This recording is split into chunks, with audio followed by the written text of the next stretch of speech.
cinétique d'une réaction d'oxydoréduction. L'acide chlorhydrique oxyde lentement le métal magnésium Mg, suivant l'équation bilan. Mg plus 2H3O+, donne Mg2+, plus H2 plus 2H2O. Pour étudier la cinétique de la réaction, on introduit dans un bécher contenant le volume V égale 30 ml d'acide chlorhydrique de concentration C égale 0,1 mol par litre, la masse M égale 1 g de magnésium Mg.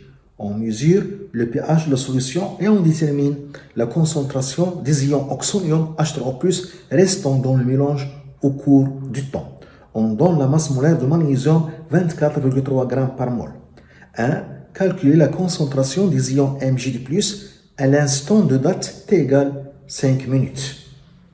2. Montrer que la vitesse de réaction s'écrit V de t est égale moins 1,5 fois la dérivée par rapport au temps de la concentration des ions oxonium H3O+. 3. Déterminer la vitesse de réaction aux dates t égale à 0 et t égale 5 minutes et le temps de demi-réaction t1,5. 1. La concentration des ions magnésium Mg2+, à la date t égale 5 minutes. Concentration des ions Mg2+, à la date t égale 5 minutes.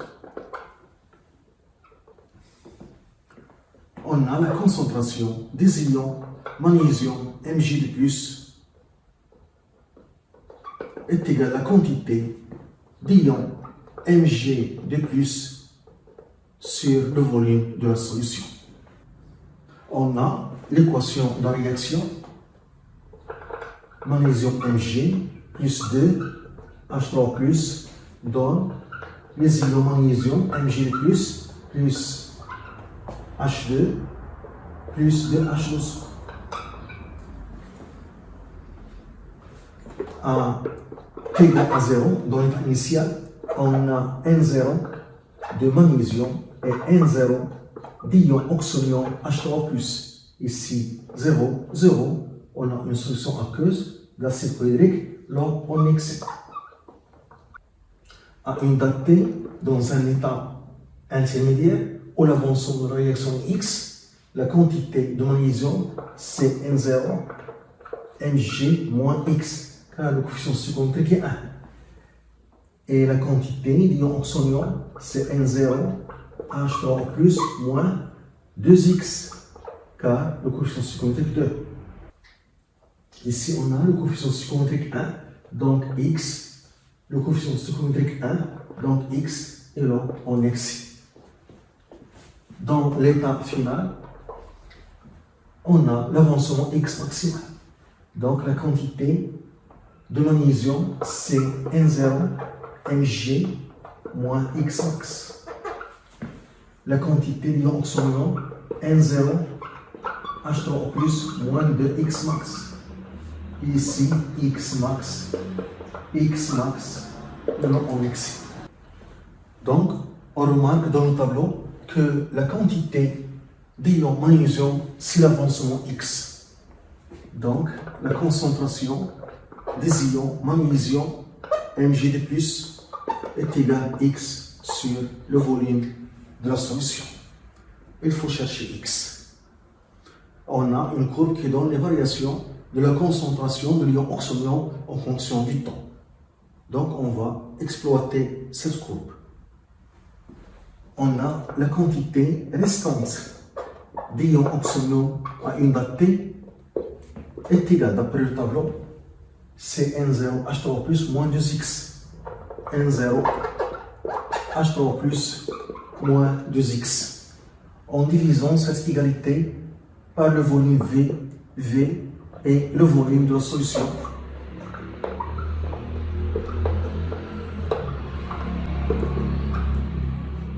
Donc, on aura NR H3O+ R restante sur le volume est égal à N0 H3O+ sur le volume moins 2X sur V.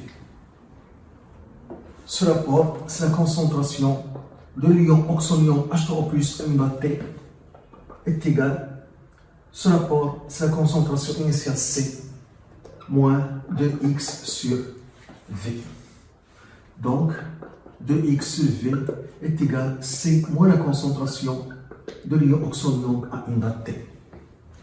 Et à partir de cette équation, on fait sortir x.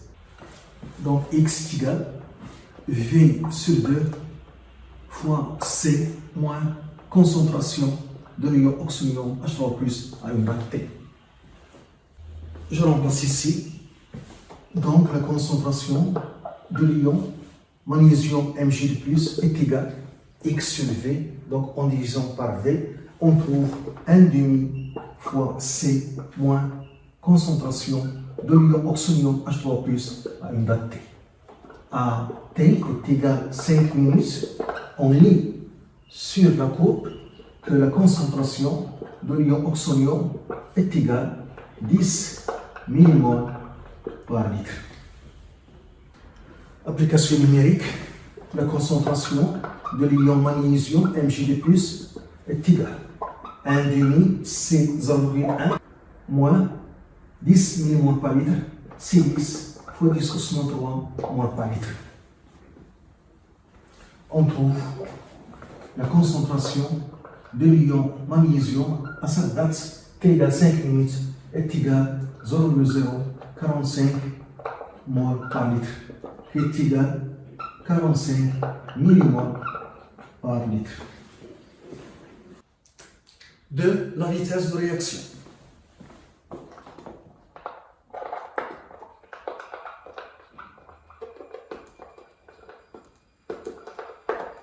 On n'a pas de définition. La vitesse de réaction V de T est égale à 1 sur V, V le volume de la solution, ou bien le volume du mélange, fois la dérivée par rapport au temps de l'avancement X. On a montré que l'avancement X de T est égal à V sur 2 fois C moins la concentration de l'ion oxonium H3+. Je développe, donc X de T est égal à V fois C sur 2 moins V sur 2 fois la concentration de l'ion oxonium H3O+. Et je dérive cette égalité. Donc dx sur dt est égal à V fois C sur 2 est un nombre constant. La concentration de l'ion oxonium varie en fonction du temps. On a ce facteur qui reste. Donc moins V sur 2 fois la dérivée de la concentration de l'ion oxonium par rapport au temps. Et je remplace ici. Donc, et par suite, la vitesse de réaction V de T est égale à 1 sur V fois la dérivée qui est égale à moins V sur 2 fois la dérivée par rapport au temps de la concentration de l'ion oxonium. Donc, la vitesse de réaction V de T est égale à moins 1,5 fois la dérivée par rapport au temps de la concentration de l'ion oxonium.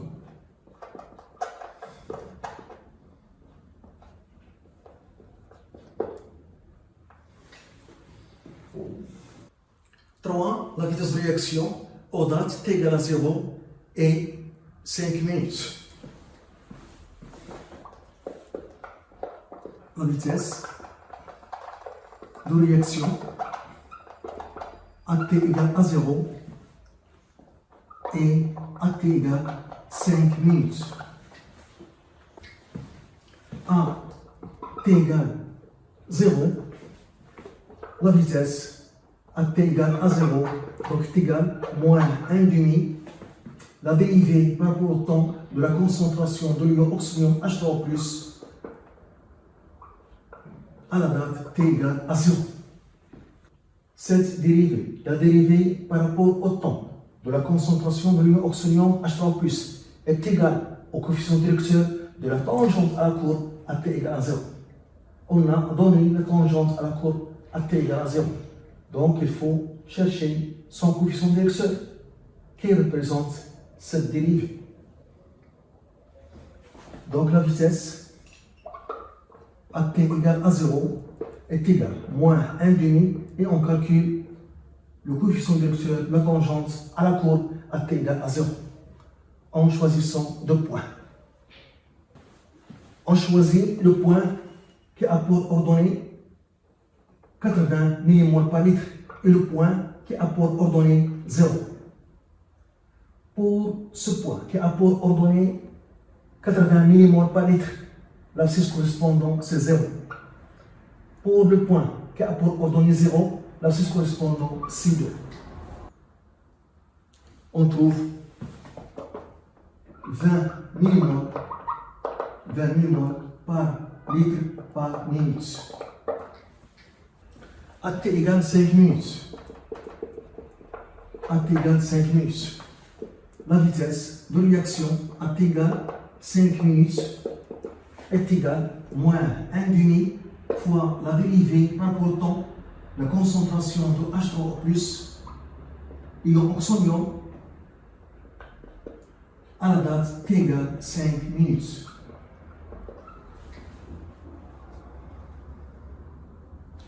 La valeur de cette dérivée est égale au coefficient directeur de la tangente à la courbe à t égale 5 minutes.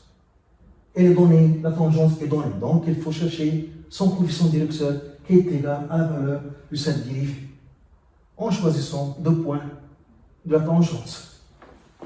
Donc, V est égal, donc la vitesse V à t égale 5 minutes est égal à moins 1,5. Je vais choisir le point qui a pour ordonnée 30 millimol par litre et le point qui a pour ordonnée 0. Le point qui a pour ordonnée 30 millimol par litre, l'abscisse correspondante c'est 0. Le point d'ordonnée 0, l'abscisse correspondante c'est 7. Égal. On trouve 2,14 millimol par litre par minute. On remarque que la vitesse à t égale à 0, 20 millimol par litre par minute. Et à la date t égale 5 minutes, la vitesse de réaction 2,14 millimol par litre par minute. Donc on remarque que la vitesse diminue au cours du temps. La vitesse de réaction diminue au cours du temps car les concentrations de réactifs diminuent. Le temps de deux réactions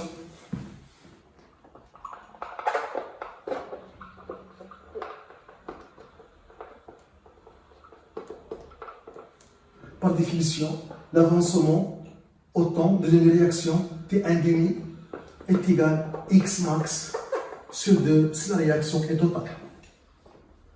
On a donné la courbe qui représente les variations de la concentration de l'ion oxonium H3O+ en fonction du temps. Donc, il faut chercher la concentration de l'ion oxonium au temps T1,5. Donc, on a, d'après le tableau d'avancement, la quantité restante de l'ion oxonium H3O+ est égale à 1,0. La quantité initiale, 1,0 de l'ion oxonium H3O+ moins 2x. En divisant par le volume V, le volume de solution, donc on aura NR, la quantité restante de l'ion oxonium H3O+ sur le volume V est égal à 1,0 H3O+ sur V moins 2x sur V. Ça, c'est la concentration de l'ion oxonium à une date T. Est égal, ça, c'est la concentration initiale C moins 2x à une date T sur le volume V. Maintenant, à T1,5, la concentration de l'ion oxonium à T1,5 est égale à C moins 2x à T1,5 sur le volume V. Donc, on voit que 2 fois x à T1,5, c'est x max, d'après cette relation. Donc, je remplace 2 fois x à T1,5 par x max. Donc, la concentration de l'ion oxonium H3O+ à T1,5 est égale à C moins x max sur V. il faut chercher X max. Donc on cherche X max. Donc si MJ est limitant,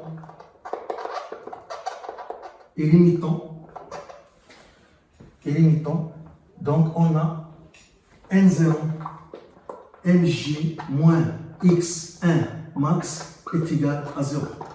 Ce qui donne